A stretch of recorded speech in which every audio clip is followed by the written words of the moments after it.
All right, Jason Lawrence, it's Anaheim 1. You've obviously been through a pretty big roller coaster ride since you won your championship till today. So tell me a little bit about that roller coaster ride.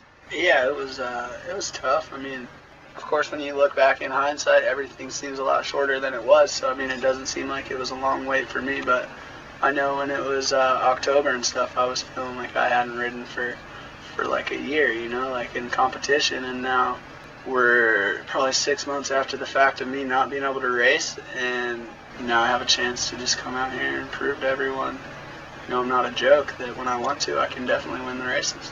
Did you get a chance to look at the Supercross pre-show and what Dungey had to say about you, and what do you think about that?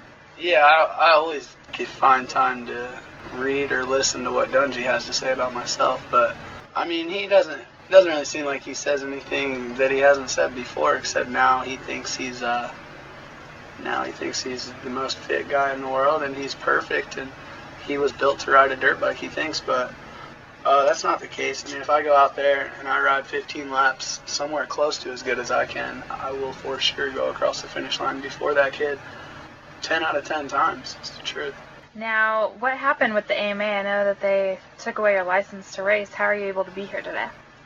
Oh, they took it away, but they just hid it from me for like 6 months, and then they gave it back. So, I mean, I got it back. I'm fully legal to be here racing. So, I mean, the AMA, all the guys at AMA are cool, you know. I mean, they're all nice to me, all the ones that are still here at least. So, I mean, I'm pumped on the new year. It should be good. Are you on a different program while you're out here? Are you on a different bike, or same bike, same team, different team? We have pretty much all the same equipment, same people on my team. Just a little different team structure and same trainer. I mean, I'm pretty much the same Jason Lawrence that was at this race last year. All right, what do you want to see happen tonight? What do you see for yourself?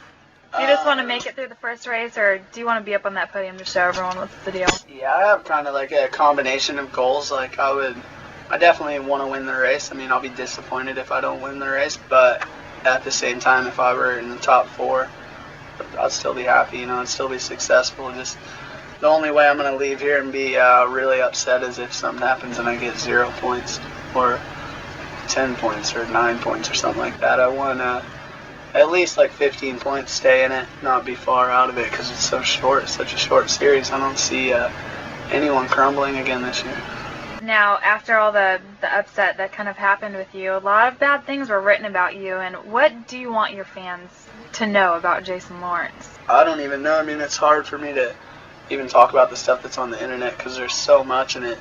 I see that things they bring like my mom into it. I see people have written comments straight about my mom, who I know 100% for a fact that nobody that posts on those message boards has ever met my mom and has the right to say one thing about her. And I mean, it's shitty the kind of lives that those people lead, but I mean, I just appreciate all the people that go on there and try to diffuse it and say good things about me, and people that are just from the East Coast that are people that I grew up with, and all the people that support me. I mean, I just appreciate it.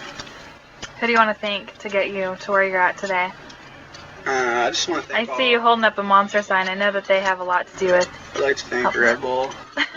No, there's definitely no bulls in this bus. This is the Monster bus, but everyone at Monster has been, ever since I was an amateur, I've been a Monster kid, and I've been running Monster helmets for, I can honestly tell you, I've been running a Monster helmet longer than any person that has ever ran one in this sport, because I had the first one that ever got painted in 2004 at Oak Hill.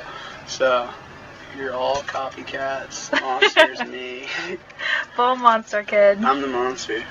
Well, good luck, J-Law. You have a lot of fans out there that want to see you do good. It's good. It's definitely a good feeling.